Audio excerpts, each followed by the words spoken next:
Appreciate you guys for tuning in. Remember, subscribe is the vibe. Your boys on the road to 20K. Humbly. I'm not going to hold you, bro.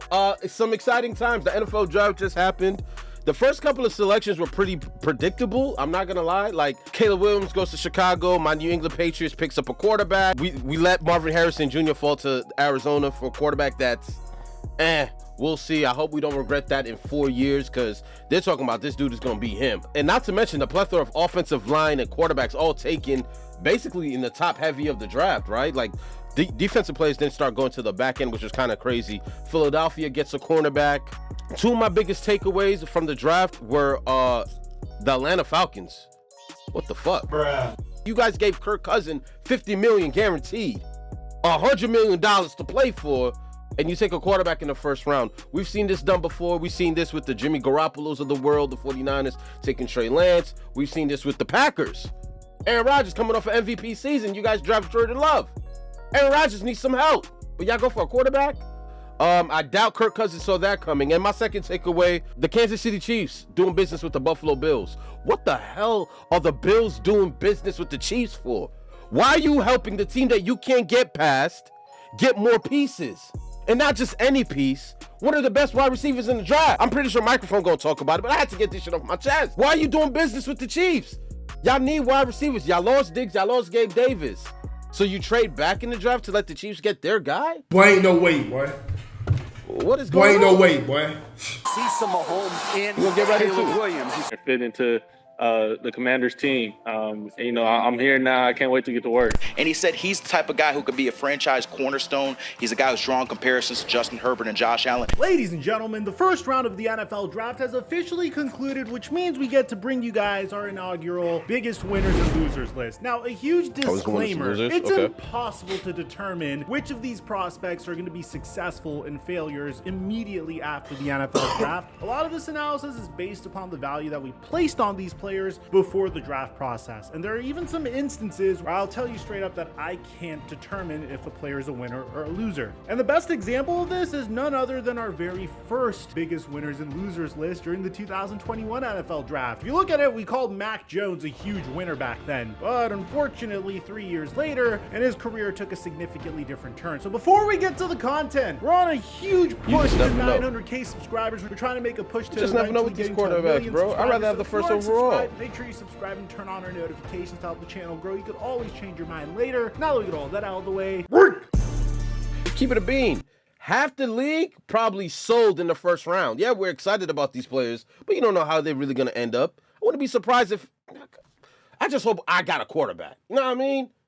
Justin Herbert, I'm kind of like the comparison with this Drake May kid. Very first winner on this list is a pretty obvious one, but we got to set it in stone officially. Yeah. Caleb Williams and the Chicago Bears. Now, typically I would say either the prospect is a winner or the team's a winner. In this instance, both sides are a winner. If you take a look at the way the Chicago Bears got Caleb Williams, whether you believe he's the next coming of Patrick Mahomes or not, the fact that the Chicago Bears leveraged the 2023 NFL draft's first overall pick into DJ Moore, the 9th overall pick last year, a 2nd round pick last year, number 1 overall pick this year, and a 2025 2nd round pick automatically makes this a huge victory for the Chicago Bears. They didn't decide to go out and get their quarterback immediately. They could have drafted Bryce Young last year and had him throw to fairly below average wide receivers. But instead, they were patient. They built up the other aspects of their team and they leveraged their position to the best of their ability. And fortunately, the Carolina Panthers were the worst team in the NFL this year. The Chicago Bears gave Justin Fields a whole season to determine that he was the guy. You either believe that Justin Fields didn't make gigantic strides in his game this year, or you feel like the opportunity to select a potentially... I'm not even going to hold you, bro. Chicago, this is one of the best moves I've seen by a franchise in a very long time. With just, sometimes you got to remind yourself that Chicago wasn't even the worst team last year. I think a lot of the fans forgot that it was actually Carolina.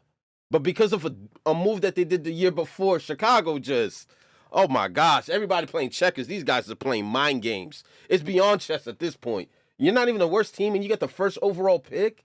And then Carolina, who had a terrible, historically bad season, doesn't even get to pick anybody new in the draft. So it's like, Transcendent Yikes. talent is too good to pass up. At the end of the day, you want to put your rookie quarterback in the best possible position to succeed. It's very rare for a quarterback to be selected with the #1 overall pick and have two incredible wide receiver ones to throw the football to. And in the case of the Chicago Bears, they've built the perfect team around Caleb Williams. Caleb Williams will have DJ Moore, Keenan Allen, and Cole Kmet to throw the football to. They'll have DeAndre Swift to hand the football off to, and they already have an up-and-coming defense featuring the likes of Montez Sweat that they traded for last year, in addition to Jalen Johnson, who a year ago was demanding a trade but recently agreed to a contract extension New with the era. Chicago Bears. A huge part of becoming a Super I will Bowl say it's a great time to be a Chicago Bears fan, because if this kid turns out to live up to the hype, yeah, you guys are going to be forgetting about Jay Cutler in seconds. contender, making sure you don't overpay for talent and making sure you leverage your assets into And they the drafted a best wide team receiver. possible. And in the case of the Chicago Bears, they did just that. For Caleb Williams, it's very rare to go into a situation where your team is practically complete. In the case of the Chicago Bears, it's rare to have your offense 75% built and then draft a quarterback with the #1 overall pick with a fresh rookie scale contract. If Caleb Williams is as good as advertised, then you can expect the Chicago Bears to, at the very minimum, make it to the wild card this year and even potentially win the NFC North. But that'd be very challenging to determine now, considering the fact that the Detroit Lions and the up-and-coming Green Bay Packers are also in their division alongside with the Minnesota Vikings. Needless to say, I give the Chicago Bears an A+ for this draft pick because they put their franchise cornerstone QB in the best position to succeed, as opposed to throwing him to the wolves the way the Carolina Panthers did. If Caleb Sheesh. Williams is a huge winner for going #1 overall to the Chicago Bears, what about Jaden Daniels going #2 overall to the Washington Commanders? Like I said in my Caleb Williams take, it's very normal for these quarterbacks to be drafted into situations where they don't really have many weapons to throw to. But just like Caleb Williams, who has Keenan Allen and DJ Moore to throw the football to, Jaden Daniels goes into a situation where the entire offense was practically built for him. You have Terry McLaurin, who is going to be your wide receiver one, Jahan Dotson, who is capable of being a wide receiver one. On top of that, the Washington Commanders hired Cliff Kingsbury as an offensive coordinator who has experience working with Caleb Williams at USC, but Kyler wow. Murray at the professional level and Patrick Mahomes at Texas Tech. They even got a quarterback who was in a very similar position to him 9 years ago to be his mentor. Marcus Mariota, former #2 overall pick who also won the Heisman Trophy, was drafted in the 2015 NFL draft by the Tennessee Titans. I know recently he gave an interview where it looks like he's been playing for 20 years, but no matter what you say, this is a very sweet situation to go into if you are Jaden Daniels. And the Commanders didn't stop there. In free agency, they went all out, signing Austin Eckler, Zach Ertz, and Tyler Biadasz to help offensively. And their head coach, Dan Quinn, was able to lure multiple of I'm not going to lie. You could arguably say that Austin Eckler and Zach Ertz are washed. Arguably, but... his disciples over to the Washington Commanders to form an identity defensively. Dante Fowler, Bobby Wagner, Dorrance Armstrong highlight some of the defensive players. acquisitions the Commanders made. Now, I know the Philadelphia Eagles are trending upwards, but the Dallas Cowboys are currently on a downward trend, and if Jaden Daniels could fulfill his potential as the starting quarterback of the Washington Commanders, then don't be surprised if the Commanders are able to sneak into the wild card this upcoming year. Either way, I think this is the most promising situation that any Washington Commanders quarterback has ever been placed in. I've never seen a Washington Commanders QB get placed in a situation where they have multiple options on offense to go to, whether it's at the X wide receiver, the Y wide receiver, or the Z wide receiver. But in addition to that, having a pair of running backs that they could depend on in Austin Eckler and Brian Robinson, and an offensive coordinator that has experience working with quarterbacks that are of a similar archetype. I give the Washington Commanders an A+ for this selection, and if I'm Jaden Daniels, I'm very excited to go to the Commanders, despite the history they had before the Josh Harris era. So now we're going to get to our very first loser of the NFL draft. Oh, shit. Now, I want to further emphasize the point that just because I'm saying It he's better a not be loser New now England, bro. doesn't mean he's a colossal bust or anything. This If New England's the first loser, bro, because to be honest, like this May kid, I really don't have too much information on him, and I have a short leash when it comes to quarterbacks, all right? When you come from the era of the GOAT, you know how high that standard is. I have very little patience for mediocrity. We're not here to just be old jolly Huck, happy to be in the playoffs. We're trying to win chips here. This is the Patriots, bro. We better not be the first losers. This is the reason why the games are played. It's just when you take a look at Drake May's situation as the number 3 overall pick for the Patriots, you gotta feel nervous for the guy. The Patriots still don't have an offensive line. Drake May's top targets are gonna be Kendrick Bourne, KJ Osborne, and don't get me wrong, Demario Douglas was starting to trend up for the New England Patriots before he got injured. But you're essentially throwing Drake May into the same exact situation that Mac Jones was in. And for that reason, I'm a little bit concerned. The reason I'm saying Drake May is a loser is obviously the ideal situation for him would have been the Chicago Bears or the Washington Commanders. But at the same time, if you're the New England Patriots, Drake May wasn't plan A no matter what Gerard Mayo was saying. Also told me they have narrowed down their list from their top pick to about 6 prospects they would love to choose from, but all eyes are on quarterback. And I want to focus on North Carolina's Drake May for a moment because Mayo really raved about him when we talked today. He talked about how smart he is, how competitive he is. He really described his family. He said it's in his blood. He comes from a group of champions, a group of winners. And the last thing he said was the upside, which some people have as his first thing. And he said he's the type of guy who could be a franchise cornerstone. He's a guy who's drawing comparisons to Justin Herbert and Josh Allen. Maybe he's a quarterback. I firmly believe that the New England Patriots plan A was to trade back from the number 3 overall pick and try to build up the other aspects of their team because they need help in almost every offensive category. But don't get me wrong, we've seen quarterbacks go into... How do you find yourself needing help in every offensive category, bro? I've never seen a team constructed to be this bad, bro. This is borderline sabotage. Borderline, bro. Like, it's like, when you ask us what do we need, it's like, where do I begin to, you know what I mean? It's like that one friend that you see, like, they got shit going on in their life and they haven't talked about it to anybody. And then you take a moment to ask them, like, yo, bro, what's going on? What's wrong? And then they just vent out everything. That's us. That's us. The Patriot way is dead, bro. Now it's really time to talk about the shit that's going wrong with the franchise. Everything. Everything is wrong, bro. Got no quarterback, got no O-line, got no running back, got no wide receiver pieces. Who are our linebackers? We have no elite pass rushers. What the fuck? Is this a football team? How? Holes everywhere, bro. Situations where offensively there was little to be desired. I mean, look at what CJ Stroud was able to do for the Houston Texans last year. The Houston Texans completely overhauled their situation just by drafting well last year, and the same could happen for the New England Patriots. If I had to quantify on a scale of 1 to 10 how big of a loser Drake May and the Patriots are, I'd say it's about a 4 or a 5. It's not like they made a Carolina Panthers size mistake the way the Panthers did last year selecting Bryce Young where they didn't have any other assets, but at least on paper the situation in New England isn't as exciting or as admirable as, say, the Washington Commanders or the Chicago Bears, or if the Minnesota Vikings were to trade up for you. This isn't to say that Drake May is destined to fail with the New England Patriots, but I feel like it would have been a little bit wiser to keep Mac Jones for another year and try to figure out the other aspects of the New England Patriots before drafting a brand new quarterback to start all over again and put him in the exact same situation. But Bro. all you know, this could be the second coming of CJ Stroud. We've seen instances where the right quarterback could elevate the talent of all the players around him. Plus, Mike... At least CJ Stroud got weapons, bro. This kid May's gonna have butter knives. Butter knives and bagels. Like, that's who he's throwing into. He's throwing into a bunch of burgers, bro. Let's keep it a bean. At least CJ had weapons. Tank Dell, you know what I mean? Nico Collins, Schultz, Dalton Schultz. Like, yeah, pieces, bro. I can't give you... come on, man.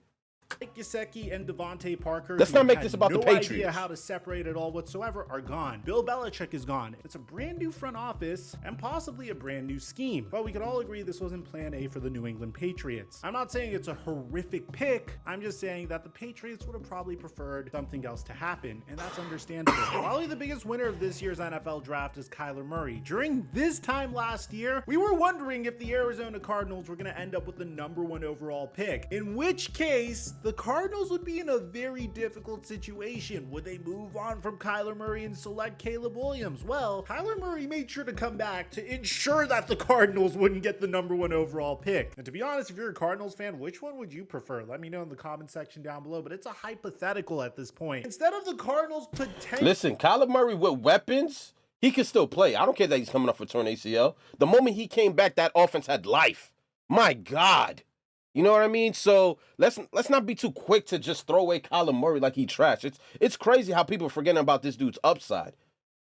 You give him Marvin Harrison Jr., watch what Kyler Murray does to the league. It's everything else, bro. Let's get that defense in check. Actually taking a brand new QB, they're in the best possible situation Y'all still to good. select the top non-quarterback prospect in the entire NFL. An individual that is going to make Kyler Murray's life on the football field significantly easier and is going to be on a rookie scale contract until Kyler Murray is a 10-year veteran. The Arizona Cardinals select an individual that I think is the most can't miss prospect in the entire NFL draft, Marvin Harrison Jr. If I had to compare Marvin Harrison Jr. to any player from years past, it would either be Julio Jones or his father, only he's 4 inches taller, which is an incredible comparison. Marvin Harrison Jr. was raised by a NFL Hall of Famer who played the same position as him. He dominated at Ohio State University, who by the way has a remarkable track record with inserting wide receivers in the NFL draft, especially recently, from Chris Olave to Jackson Smith-Njigba to Garrett Wilson, and now Marvin Harrison Jr. I think this is an incredible situation for both the Cardinals and Marvin Harrison Jr. Very rare that you have a Pro Bowler throwing you the football immediately when you enter the NFL. I'm expecting Marvin Harrison Jr. to get a ton of volume in his first season with the Cardinals, and I give the Cardinals an A+ for this draft pick. It's a no-brainer. Up next, we have Michael Penix, who might be the biggest winner in this entire draft class. Now, I know what you might be thinking, Mike, what are you talking about? The Falcons made a horrific mistake with that pick. Yeah, but you have to see this from Michael Penix's perspective. This man is currently 23 years old. He's about to sign a 4-year, $22.8 million contract that is fully guaranteed with a $13.4 million signing bonus, all to just ride the bench for the next couple of seasons. By the time Kirk Cousins' contract expires, Michael Penix Jr. will be 28 years old. And it gets even crazier. Apparently, Kirk Cousins had no idea that the Atlanta Falcons wanted to do this. I mean, I think this deserves I didn't even realize this kid was so old.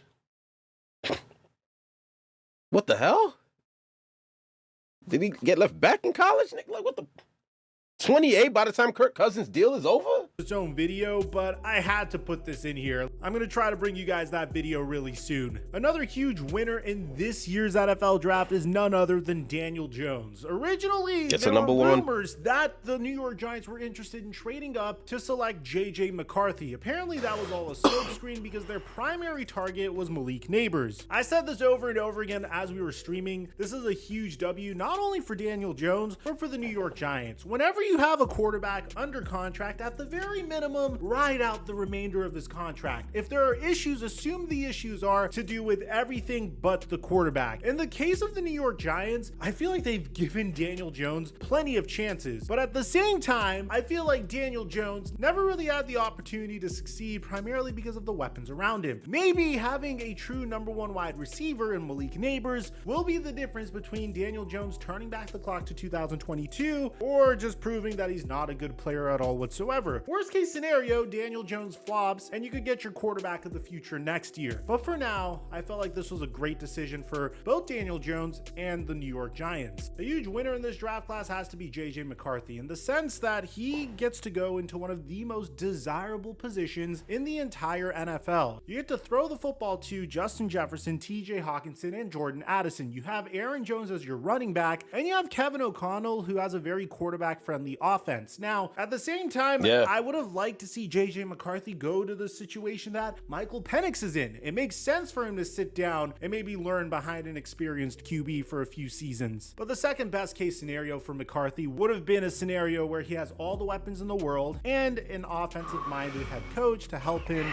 acclimate to the rigors of the NFL. But on top of that, I think the Minnesota Vikings are huge winners, primarily because they were able to trade up to number 17 and fill a huge position of need for themselves. Danielle Hunter left to the Houston Texans, so the Minnesota Vikings' answer to that was trading up to select edge Dallas Turner, who's one of the best edge rushers in the entire NFL draft. Now, the jury's out about whether or not McCarthy will work out for the Minnesota Vikings, but at the very minimum, you could say that the Minnesota Vikings did absolutely everything they could to fill positions of need for themselves, and this...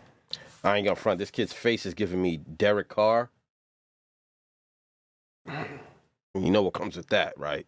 Vikings did We'll see. absolutely everything they could to fill positions of need for themselves, and this is continuing the trend that they've had over the past 2 years, getting younger at key positions. So we mentioned the Minnesota Vikings. What about the team that they traded up with so they could select JJ McCarthy? The New York Jets moved down from number 10 to number 12 and were able to get the perfect prospect to shore up their offensive line. A huge point of emphasis for the New York Jets during the offseason was none other than their offensive line. They signed Morgan Moses and Tyron Smith, but there are still questions about the durability of those two brand new acquisitions. So the New York Jets decided to take a player that I felt like was going to go within the top 3 of the NFL draft in the beginning of this year. Ollie Fashanu, a player that could protect Aaron Rodgers' blind side, who is one of the youngest offensive tackles in the entire NFL, who would have the opportunity to learn behind Tyron Smith and Morgan Moses. It was one of my favorite picks of this entire draft. It protects Aaron Rodgers, which should be at the forefront of importance for the New York Jets, considering the fact that they lost Aaron Rodgers within 4 snaps last year, and also were able to add pick number 129 and 157 by trading down. Another huge winner in this NFL draft is none other than Trevor Lawrence. Finally, the New York Jets they got a wide receiver in the first round for Trevor Lawrence, a player that complemented Malik Neighbors at LSU and Brian Thomas Jr. I originally thought the Buffalo Bills might be targeting him, but he went a little bit sooner. The Jaguars were able to trade back in order to get their man as well, and this was the perfect spot for him. So I say Trevor Lawrence is also a huge winner during this NFL draft. I know what you might be thinking,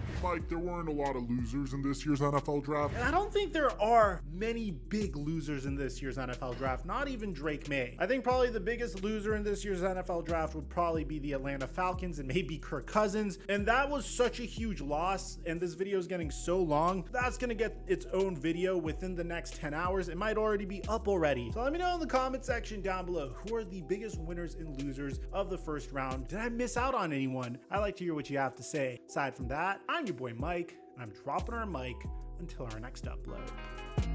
Excited, man. You see, like, I already don't like the red flags being associated with my team. To be honest, I honestly don't think it's that hard to construct an NFL football team if you got people with common sense. I understand it's a lot of risk involved when you're taking a chance on some of these young rookies. But man, I would have took Marvin Harrison Jr., bro. If we're gonna suck regardless, why not take arguably what might be the becoming of a prolific receiver, right? You know, his dad is a Hall of Famer, played with Peyton Manning for several years, won a championship. Marvin Harrison was really the who's who back in the day. And you got his spawn, arguably being better than him and 4 inches taller. Yeah, I need that. I would have definitely took him over a quarterback who's, you know, these quarterbacks are a toss-up, bro. If you're not the number one guy, if you don't give me that like, the moment we draft you got to look like you him. I ain't gonna front. This kid look, he look a little young, okay? And they're talking about keeping him on the bench and not really starting him. So we're gonna waste our first overall pick, 3rd overall pick on a kid that's not even gonna play. It's like, oh God, son. We could have just took Marvin Harrison Jr., sucked another year, and then went after a quarterback. And now we got Marvin Harrison Jr. and, you know, one of these top-notch quarterbacks coming out the draft. But New England, bro, we just hustling backwards. But again, I called in the beginning of the video. Question mark with the Falcons. What the hell are y'all doing? And then question mark with the Bills. What the hell are y'all doing, bruv? I've never seen anything like that in my life. You're gonna trade with the ops? The back-to-back champions? You're gonna let them get what they want, meanwhile you're rebuilding and you've been getting Gerbered by the back-to-back champions? Why are you even picking up their call? Why did they have your number? I don't know, bro. Y'all let me know in the comment section what you thought. I'm gonna holler at you guys next video. Mamba out. Congratulations to these rookies though, man. Like, shout out, like, I love watching dreams come true. Young millionaires. I need my boy saying hut hut. His first words. Don't even say dada. Don't say dada. I need you to say hut hut. I'm out.